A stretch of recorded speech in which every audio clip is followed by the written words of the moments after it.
Bom, eu tenho que gravar uma introdução, então se você está escutando isso aqui nesse exato momento, significa que eu já consegui capturar a sua atenção mais do que 5 segundos, então isso é um bom sinal. Nesse vídeo, a gente vai falar um pouco, eu vou contar um pouco das violências que eu sofri, e tentar amarrar isso com o pensamento de uma antropóloga. É basicamente isso. É um livro que eu gosto muito. Esse aqui é o meu canal. Eu tô começando agora. Esse é o meu primeiro áudio. Eu não sei o que eu vou colocar de capa ainda, eu não sei nada. Mas se você tá escutando é porque eu postei. E se eu postei, é porque você tá escutando. Então, se você gostou, vai ter mais. Talvez eu apareça com a minha cara, talvez não. Não sei. Mas muito obrigada por ter passado 50 segundos aqui. Já é o suficiente. Se você quiser ir embora, pode ir embora. Mas se quiser ficar, vai ser muito bem-vindo. Bem-vinda e bem-vinde.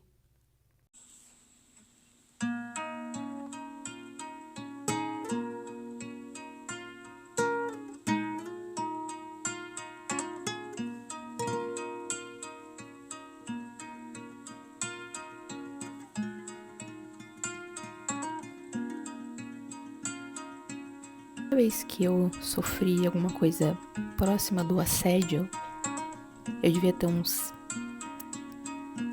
6, 7 anos. Eu não lembro muito bem. Eu acho que talvez um pouquinho mais velho, mas eu acho que era um pouquinho antes também. Talvez até antes. Mas eu lembro muito claramente de olhar para aquela cena e me perceber um pouco de fora e não saber o que tá acontecendo. A gente tava numa fila na escolinha, né, no pátio da escolinha, ou esperando para entrar na aula. E eu lembro que, na minha cabeça, um menino veio escorregando no chão e ele encostou na minha bunda. E ele riu quando isso aconteceu. E eu lembro que eu olhei pra ele, eu congelei, eu não sabia o que fazer, e aí eu fiquei tipo, o que é isso? Sabe? Tipo, por que você encostou nessa parte do meu corpo? Eu meio que congelei.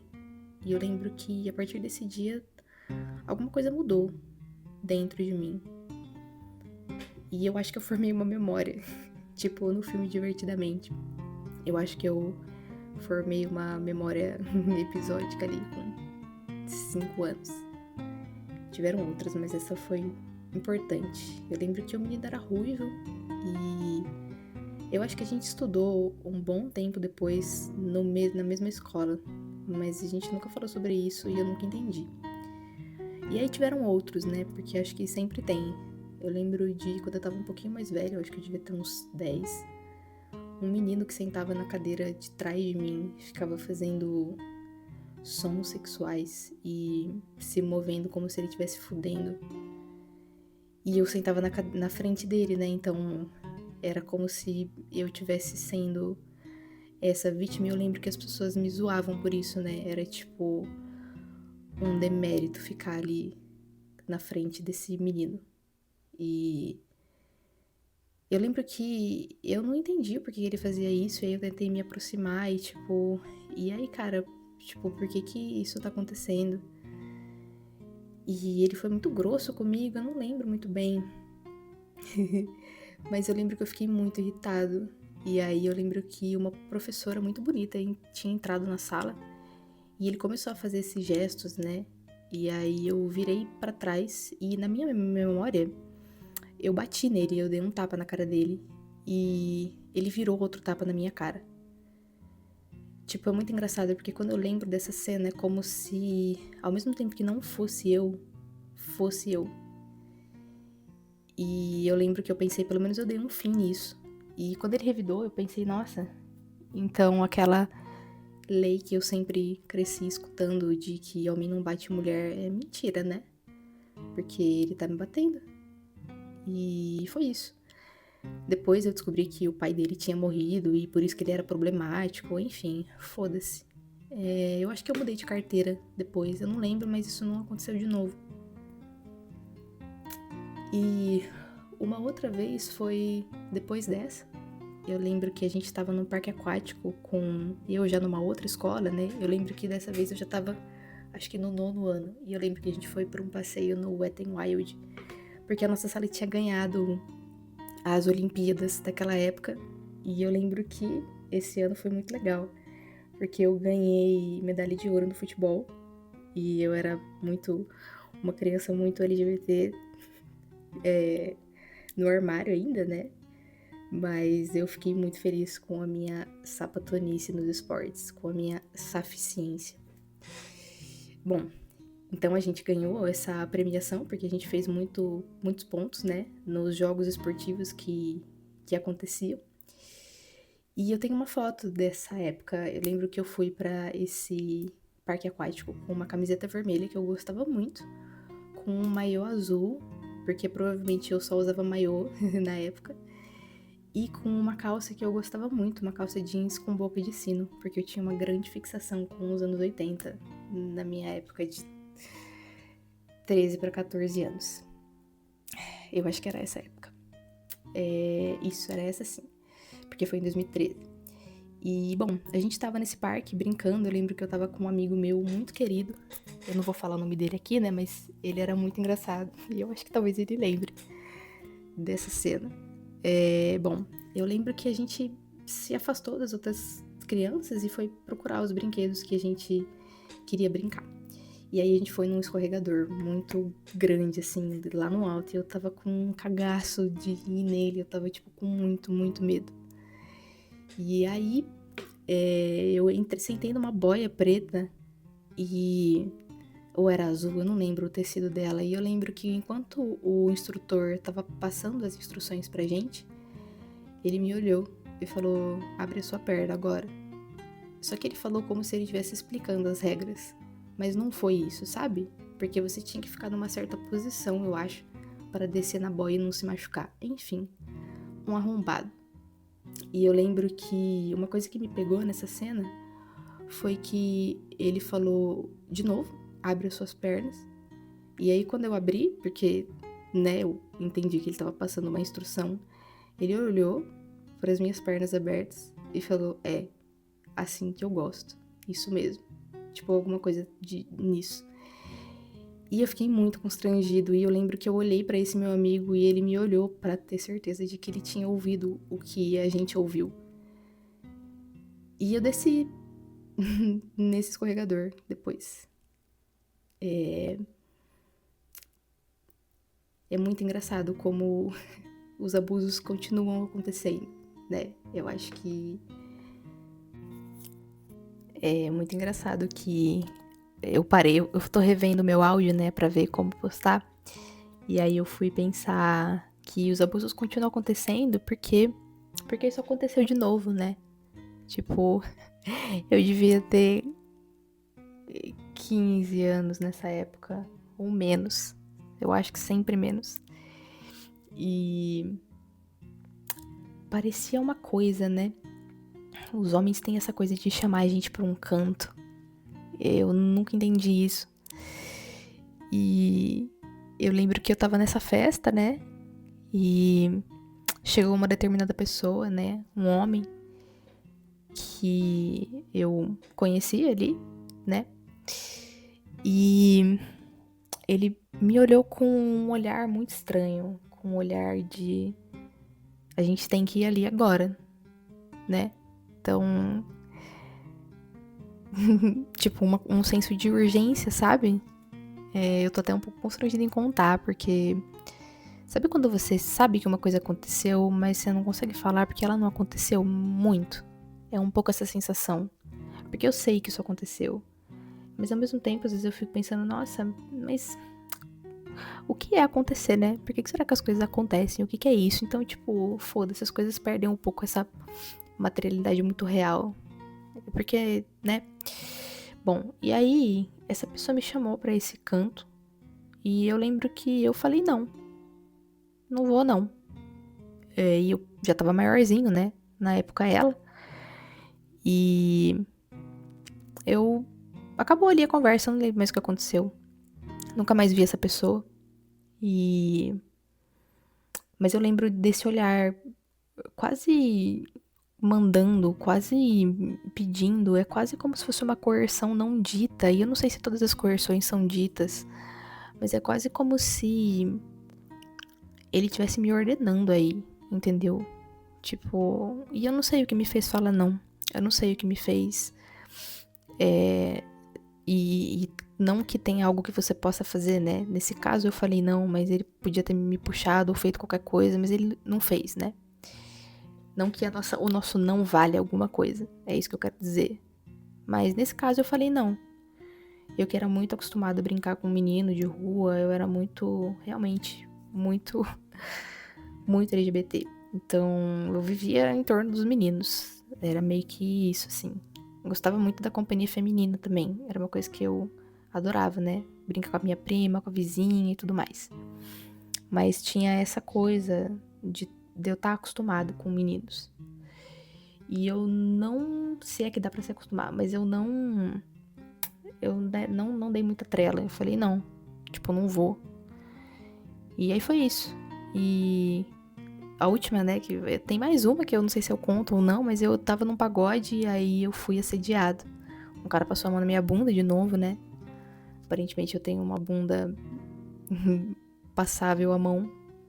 Não que isso exista, olha só, eu já tentando colocar o atributo em mim, né? Do abuso, a culpa de mim, a culpa do abuso, até do assédio em mim e no meu corpo. Eu fiquei muito mal, eu não quis mais ficar no rolê. E eu lembro que essa pessoa, né, nesse pagode, eu tava, tipo, é isso, né? Eu tava mal arrumada, de novo, né? Eu tentando me reiterar. Enfim.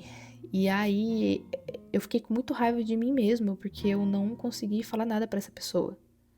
E eu lembro que ele falou pra mim, é assim que você gosta, né? Tipo, de novo, o mesmo tom de tipo, porra, eu queria transar com você agora. E aí, tipo, velho, meu Deus, por favor, se mata. Tipo, sabe? Faz um favor pra sociedade e pula da ponte. Bom, tem isso. E o último caso de abuso, né, até então, aconteceu quando eu tava viajando. Eu tava num trem e eu tava mandando um áudio pra uma amiga e acho que comentando de algum jogo de tarô, de alguma coisa. Não lembro o que era. Ou eu tava falando com a minha irmã, eu não lembro. E aí tinha um cara sentado muito perto do meu banco, né? Ele tava, tipo, ali do lado. Só que não do meu lado. E eu lembro que ele. Eu olhei de relance pra ele e eu vi que ele tava com a mão na calça, né? E aí eu falei, caralho, não é possível que eu tô presenciando essa cena. Tipo, ele tá tocando uma aqui. E aí eu olhei de novo pra ter certeza. E aí eu olhei de novo pra ter certeza. E aí, tipo. Eu fiquei sem saber o que fazer, entendeu? É muito estranho. Eu não sei se eu devo falar isso aqui. Mas uma das minhas primeiras reações, né? Foi pensar, nossa, o quê? E depois eu fiquei com um pouco de tesão, entendeu? Tipo, talvez fosse porque o cara era o meu tipo. Ou porque eu tava muito tempo sem pegar ninguém.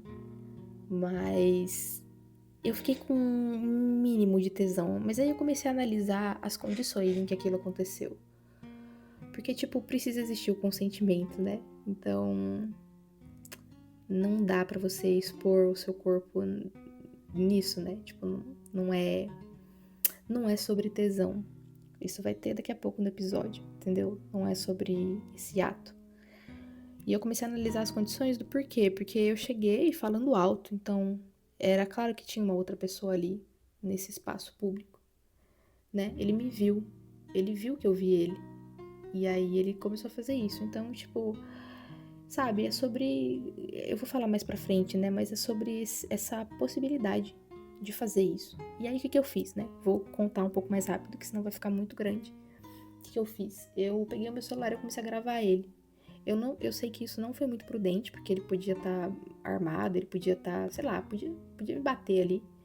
Mas eu fiquei muito irritado. Aquilo foi me subindo um ódio que eu acho que era desconhecido até então. E eu tenho os vídeos dele no meu celular, inclusive, se alguém quiser, ó, compartilhe.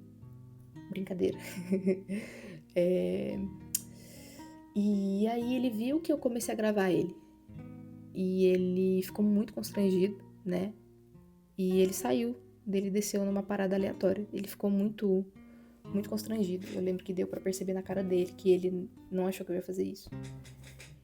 E aí foi isso. E aí eu fui tomar meu café, porque eu tava indo tomar um café, eu fui curtir meu dia com o meu pequeno tesão e com a minha grande angústia de ter sofrido essa violência, né? Na verdade, não de eu ter sofrido, mas de, por exemplo, e se fosse minha sobrinha, né?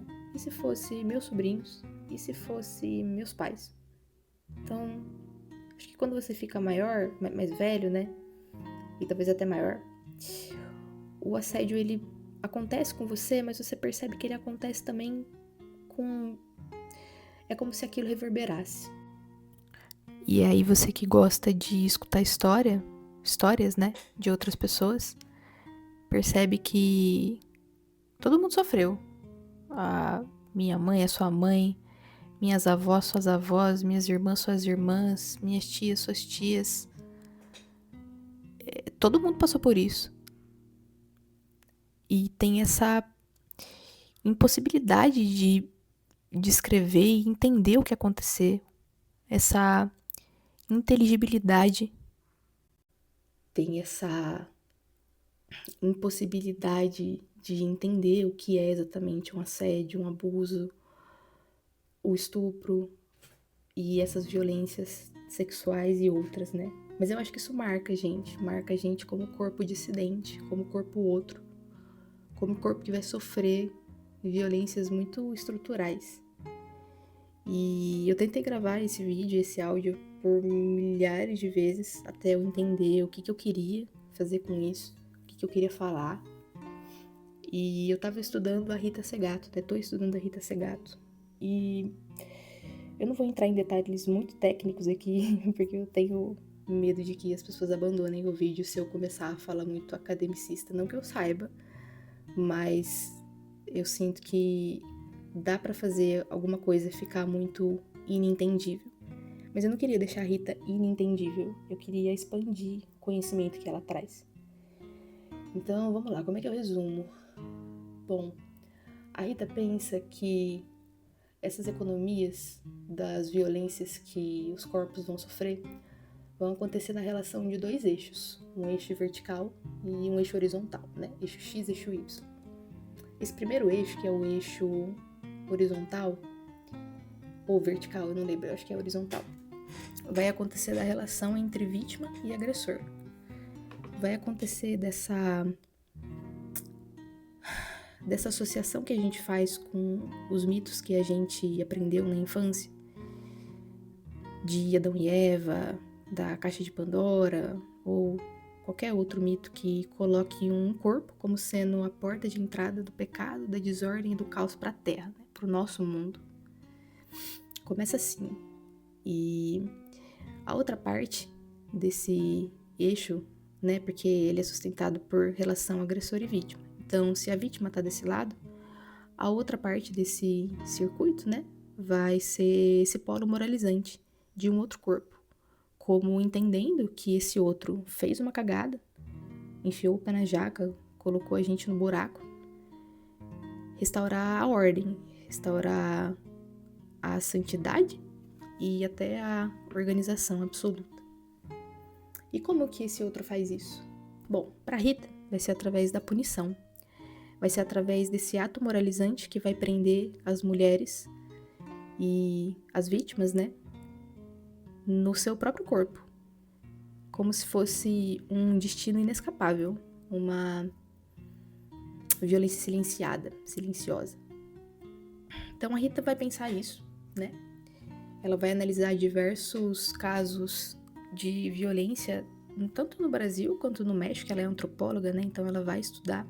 Inclusive esse livro dela, Os Cenas de um Pensamento Incômodo, Gênero, Cárcere e... qual que é a outra parte?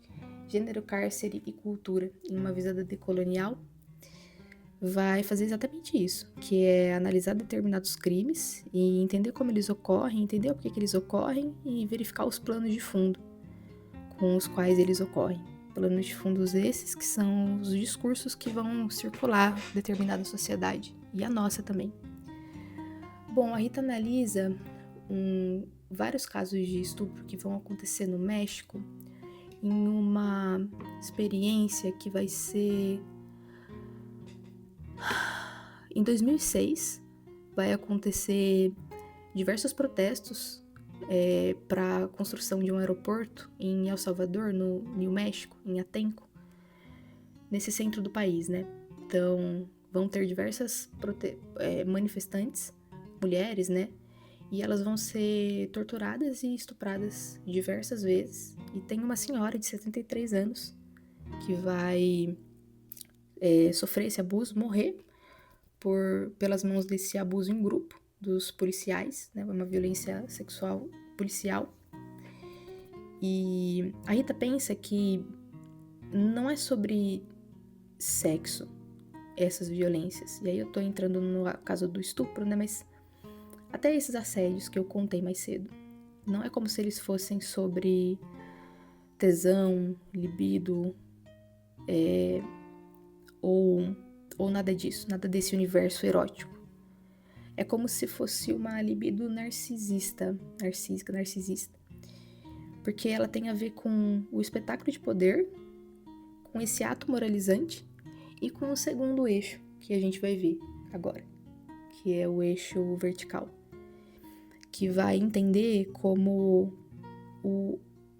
essas atitudes, né, que vai entender que o agressor não tá sozinho, que ele tá demonstrando alguma coisa pra alguém e que ele tá sendo examinado pelos seus pares, porque a violência masculina da ordem política patriarcal, ela geralmente acontece em grupo, ela geralmente é gravada, ela é televisionada, ela não é silenciada, ela é... tem uma palavra para isso. Espetacularizada, assim como várias outras. Então, esse ato demonstrado para os outros vai colocar a gente de frente com uma característica muito legal que a Rita colocou dessa estrutura da violência patriarcal, que é que a masculinidade, ela se comporta como... ela tem um comportamento corporativista. Então é como se na nossa sociedade atual a gente tivesse inúmeras instituições que vão replicar esse caráter masculino, disciplinatório, em diversas faces. Então é como se a gente tivesse a polícia, as forças armadas, a academia, as máfias, as igrejas e todos esses espaços. E é como se esses espaços tivessem uma estrutura que vai ser sustentada por uma lealdade absoluta em relação a esse grupo. Então, ilealdade restrita, você não contesta, você faz, você morre por. Basicamente, uma lógica de sacrifício, né? Você tem que ser leal. Ela vai trazer que um analista político, que eu esqueci o nome agora, mas eu lembro que ele chamava Edward alguma coisa. Depois eu coloco o nome aqui na descrição. Bom, esse cara, ele vai estudar em 1955 diversas famílias no sul da Itália. E ele vai pegar esse termo, né, que é ordem familiar moral. Deixa eu pegar aqui o nome desse termo. Familismo amoral, isso, e é o Edward Banfield. Ele vai falar sobre isso no The Moral Basis of Backward Society, de 1958, que talvez seja o resultado dessa pesquisa. Bom, ele vai analisar esse traço de familismo moral. E esse traço, ele é... Bom, esse traço, ele é essa lealdade corporativista e é como se essas famílias, elas se protegessem acima de tudo. Então, acima do bem da sociedade, a gente protege a família. É um pouco disso. A outra característica que vai sustentar esse eixo é uma hierarquia rígida. Ela fala de uma hierarquia extremamente rígida nessa corporação, onde por conta dessa lealdade que a gente acabou de ver, faz com que os sujeitos dessa corporação, dessa estrutura corporativista, faz com que eles... É como se eles conseguissem quase prestar um culto ali a quem conseguiu subir. Então eles têm que sempre estar se provando, né? Porque como é uma hierarquia muito rígida, você não consegue subir, você não consegue, você tem que fazer sempre mais, sempre mais, sempre mais. Nunca chega esse acalento de ser um homem suficiente. Então você tem que se provar, né? Você tem que o tempo inteiro estar ali nessa mão de ferro. Então tem essas duas características e é um pouco disso. Tem mais coisa que a Rita vai falar, mas eu acho que eu queria parar por aqui. Porque depois disso, a gente entende que o que eu sofri na infância não é um caráter moral daqueles meninos. É como se eles tivessem sido socializados para colocar os corpos nesse outro lugar para poderem se constituir como, abre aspas, eus, né?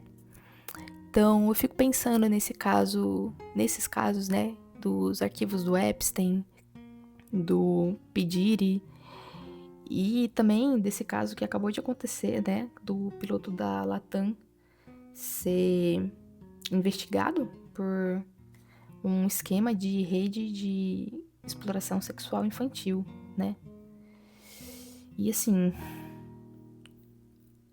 como que isso ocorre, né? A gente acabou de ver, mas tipo assim, até onde isso vai acontecer? Eu acho que essa é a minha pergunta, né? Até onde essa coisa que já vem se repetindo há anos, que aconteceu comigo, com você, com sua mãe, com sua avó, com seu pai, com seu avô, com seu irmão, com todo mundo. Porque a gente sofre diversas violências, né, ao longo da nossa estadia na Terra. Então, como que isso ocorre, né? E por que isso ocorre tanto? Por que todo mundo tem uma história de abuso pra contar? Eu gosto muito da Rita, eu gosto muito do que ela vai falar nesse livro, e eu espero que eu tenha conseguido resumir bem isso daqui, né? Esse pequeno trechinho. Mas eu recomendo que vocês leiam. O livro inteiro é muito bom. Lembrei. Que tem uma coisa desse funcionamento, né? Dessas violências que eu ficava muito abismado. E ainda fico, né? Acho que todo mundo fica.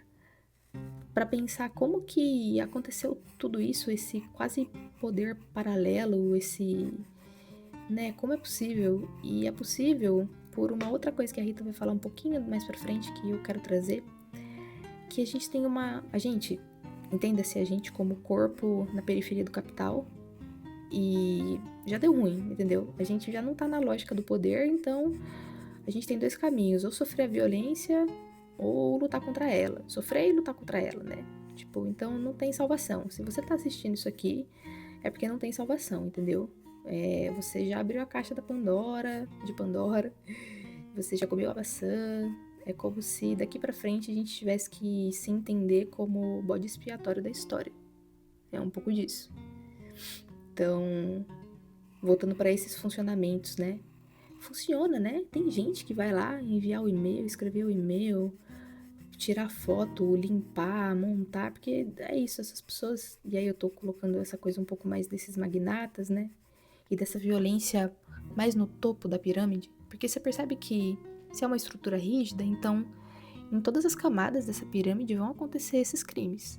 Mas tem uma camada que é o topo, uma camada que é entregado de bandeja. Os nossos corpos, os nossos rios, as nossas florestas são entregados de bandeja pra essa galera. E aí, o que eu acho, o que talvez a Rita ache também, é que é mais difícil chegar nesses topos. A gente não entende por onde o poder é circulado, porque a gente não fala a linguagem do poder, porque a gente tá fora dessa linguagem. Então, é um pouco disso. Queria saber da sua história, se você quiser falar, quiser contar. Eu não sei o que vai ser esse canal, eu não sei o que vai ser esse áudio que eu tô gravando, às 11h01 de uma sexta-feira 13, pré-carnaval. Então, é isso.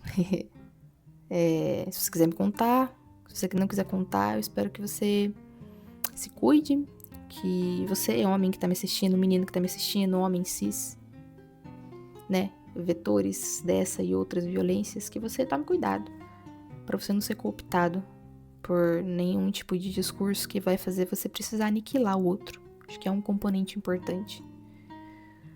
Então, nem aniquilar o outro, nem aniquilar a si mesmo, nem aniquilar o outro achando que tá aniquilando a si mesmo, mas na verdade tá um pouco também, né? Porque a Judith Butler vai falar numa entrevista que ela deu sobre Gaza, que quando a gente chega a fazer determinados atos violentos com outro, uma coisa muito desumana, é como se a gente, através daquilo, questionasse também a nossa própria humanidade. E eu acho que a gente deveria questionar a humanidade, com certeza, né? O que é essa categoria que falam que a gente é e que ficam tirando da gente sempre, né? É muito engraçado, porque é tipo, meu Deus, todos somos humanos, e de repente, não, não, não, você não, você não, você não. Então, eu acho que a gente tem que questionar melhor essas categorias, né? Que vocês fiquem bem, que vocês me mandem mensagem e falem se concordaram, se discordaram, se sim, se não. É isso. Até mais.